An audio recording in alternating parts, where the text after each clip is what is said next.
Hi everyone, so this is just a quick summary video based on the presentations that you guys did last week.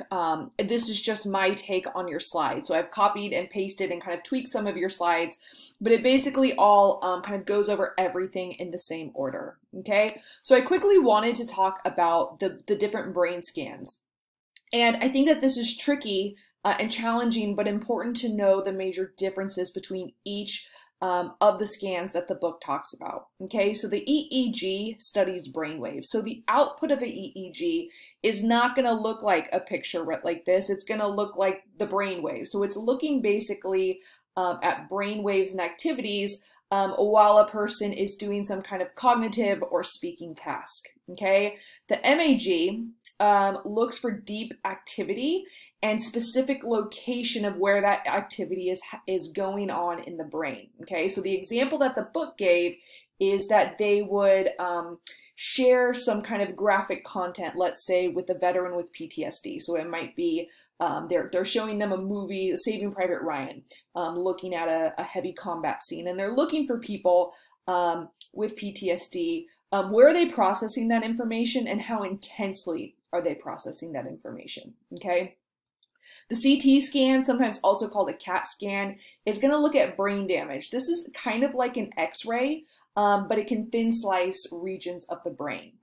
The PET scan is going to look at how the brain is processing glucose or sugar as it does specific tasks. I have a picture in just a second that I'll show you to kind of reiterate that point. Okay, the MRI. Obviously not just something that is only done on the brain. Maybe some of you have had MRIs on the past on different parts of your body, is going to end up showing you the structure of the brain, while the fMRI is not only going to do the structure, it's going to look at the function. And once again, I have a picture just to share with you guys on that. Okay, so this is what an EEG result would look like. It's actually very different than all of the other scans in that you're not going to see a brain. You're going to be seeing these kind of squiggly lines here that are mapping out how the brain is processing information. Here is the MAG, and that's really looking at that magnetic field of where and how intense certain brain activity it is going on while somebody is doing something specific to what the researchers want to study. Like I said in the book, they talked about veterans with PTSD. It might be how children process information. It just depends on the research question is what they're going to be looking for in this scan. Okay, so this is a really heartbreaking picture here. As you can see, the difference between a normal 3-year-old child and a child who has been impacted by extreme neglect. You see the lack of growth in the brain here in this picture. Here's the PET scan. All right, so here's the PET scan, and it's showing you guys the difference in brain activity between a baseline group versus people maybe on a particular substance. So the difference between a smoker and a non-smoker and the way that their brain is processing information. This is probably either somebody who had just smoked or somebody who has chronically smoked throughout their lifetime. Okay, here's a picture of the MRI. Okay, you're going to be able to see sort of like the structure of the brain. You would also be able to see if something was off. Maybe there was a tumor, a fluid-filled pocket, or something like that. And the fMRI takes it a step further, and it's actually going to be measuring the oxygen levels in the brain while the brain is doing a specific task. Okay, so as this person is speaking or listening, it's showing you the different areas of the brains that are most activated. Okay, let's look a little bit here at the older brain. So the first two parts of the brainstem that we'll talk about is the medulla and the pons, okay? And if we're kind of just condensing this down into the Twitter version, the medulla is responsible for heartbeat and breathing, whereas the pons is in control of coordinating movements, equilibrium, and especially sleep. The thalamus, you can see it right here, is the sensory control center for the brain and takes in sensory information, all sensory information except for smell. So do remember that. Okay, so vision, hearing, taste, and touch, it's responsible for taking in that information and transmitting information between the cerebellum and the medulla. The reticular formation, this is a good picture here, kind of showing you that it's a nerve network that travels through the brainstem into the thalamus and plays an important role in controlling arousal and consciousness. The cerebellum is this little brain back here. Its actual name is, I think, Latin for little brain, and it controls voluntary movements, balance, coordination, posture. A good way that I remember the cerebellum is that this is the part of your brain, not the only one, but one that's majorly impacted by alcohol. And it's why if you've ever seen a drunk person staggering around or being just super uncoordinated on the dance floor, this is why. All right, so let's check out the limbic system. First of all, we have the amygdala. The amygdala is this little lima bean sized thing right here in the brain. It's responsible for fear and aggression, okay? And so it arouses somebody. So if you, for instance, like stuck an electrode in a rat's head to hit the amygdala, you would see the rat become super aggressive, okay? And these responses, most of us don't like to be fearful or feel aggressive, but they're powerful responses that humans have adapted over thousands of years to protect us and keep us safe.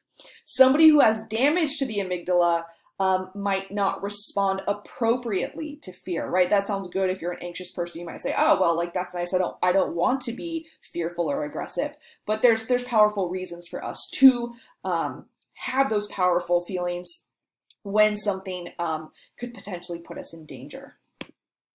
The hypothalamus directs maintenance activities like eating, drinking, body temperature. It governs the endocrine system. So it's kind of like just a way for us to stay at homeostasis, kind of like have a baseline of bodily functioning.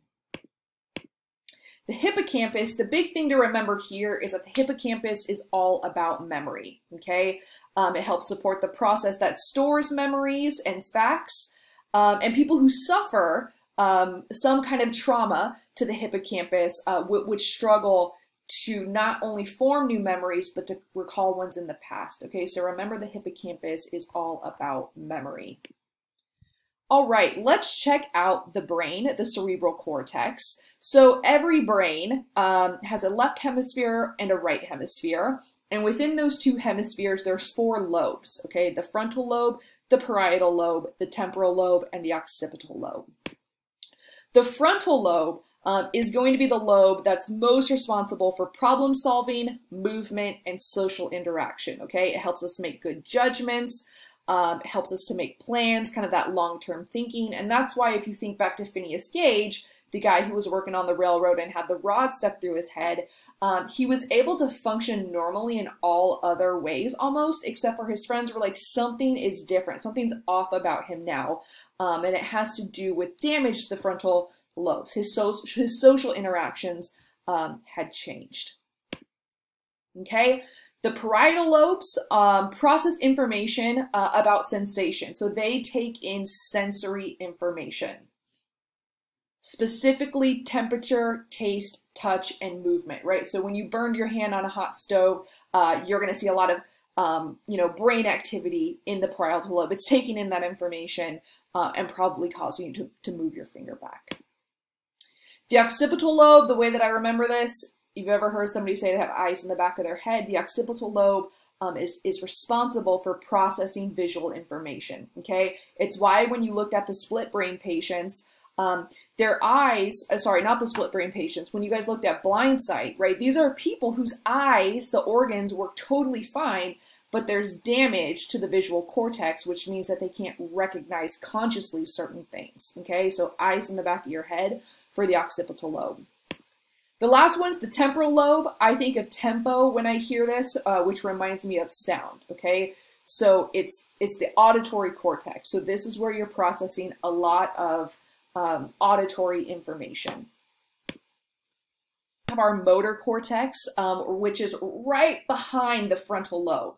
And it controls voluntary movement, okay? And right here, you'll see in the motor cortex that different parts of your body take up more or less space in the motor cortex. So for instance, the movement of the hands and the fingers is going to take up a lot more space in the brain than, let's say, moving your thigh, which doesn't require as fine of movement. Okay, right behind that and in front of the parietal lobe is the somasensory cortex, and this is the part of the brain that processes sensory information like touch, right? So if you'll remember, the parietal lobe is in charge of taking in sensory information, and this picture right here shows that certain parts of the body respond more or are more sensitive to sensory information, right? And you guys can just do an experiment on that right now, right? Touching your thigh, you know, you feel that versus touching the different parts of your fingers or your lips. So whatever takes up more space here is going to be more sensitive to touch or to different stimuli, whereas right here, these are the parts of the body that are going to need, the bigger parts are the parts that need more intricate movement, more motor skills. Finally, let's talk about the different association areas. So association areas are parts of the cerebral cortex that are not involved in the primary motor or sensory functions in the brain, okay? We talked about Phineas Gage already. The big thing here to remember is that damage to his frontal lobe really changed his personality and his ability to relate to the friends that he had previously, okay? Quickly, Paul Broca and Carl Wernicke, two important guys. We'll learn more about them later. Paul Broca was found at the specific area where the brain deals with speech production, whereas Carl Wernicke, his area deals with the comprehension of speech, okay? So we'll talk about this in the future, but somebody with Broca's aphasia would have trouble actually producing speech. You would see them with the profound stutter. It would be extremely hard for them to get words out of their mouth, whereas Carl Wernicke's, somebody with Wernicke's aphasia is gonna be somebody who can string words together, but they, we have plasticity and neurogenesis. And plasticity is this idea that the brain will repair itself if there is some kind of trauma. So in the book, we saw that picture of the little girl, she's the ballerina, and for whatever reason, they had to take out a chunk of her brain. And plasticity actually helps the brain to reorganize itself and to compensate for another part that's been damaged or perhaps taken away due to some kind of other cognitive issue, okay? Plasticity is strongest in children, right? It's why it's much easier for a younger child to learn a second language than it is for an older adult, okay? The child will learn how to pronounce the words, they'll learn more about the language than the adult, who will struggle a little bit more because children's brains are incredibly plastic, not like the substance, but has a lot of plasticity, which we'll talk about more when we do the learning unit. Finally, neurogenesis is the creation of new neurons. This is great news for us. It was once thought that kind of what you were born with is all you had, but the brain does actually work to mend itself if there was some kind of neurological damage. All right, so I thought it was done a slide ago, but we're done now. Hopefully, a lot of this is just a basic recall for you guys, since you guys did a lot of work on this already. This is just my attempt to kind of put it in to a place where you can have this to rewatch as you guys study. All right, so let me know, as always, if you have any questions. I will see you guys in class.